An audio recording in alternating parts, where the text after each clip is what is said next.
நம்மளுடைய உடல் சூட்டை குறைக்கிறதுக்கு மருதாணி இலை வந்து ரொம்பவே உதவியாக இருக்குது. மாசத்துல 2 முறை நம்ம மருதாணி இலைய பறித்து அரைச்சி நம்ம கை காலில் வச்சுட்டு வந்தால் உடலில் இருக்க சூடு எல்லாமே குறையும்.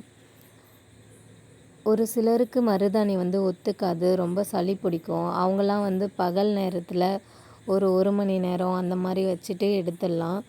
இந்த மருதாணி விழுதை நம்ம தேங்காய் எண்ணெயில் நல்லா கொதிக்க வச்சு ஆற விட்டு ஃபில்ட்ரு பண்ணி நம்ம தடவிட்டு வந்தால் முடி நல்லா அடர்த்தியாக கருமையாக வளரும்.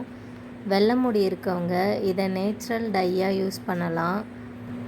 ஆனால் முடி வந்து வெள்ளையாக மாறாது, கொஞ்சம் ப்ரௌன் கலரில் தான் இருக்கும். ட்ரை பண்ணி பாருங்கள். இது உங்களுக்கு எக்ஸஸாக கிடைக்கும்போது நீங்கள் அந்த இலையை வந்து நல்லா காய வச்சு பவுடர் பண்ணி வச்சுக்கோங்க. தேவைப்படும் போது தண்ணியும் லெமன் சாறும் விட்டு மிக்ஸ் பண்ணி இந்த மாதிரி நீங்கள் கையில் வச்சுக்கோங்க.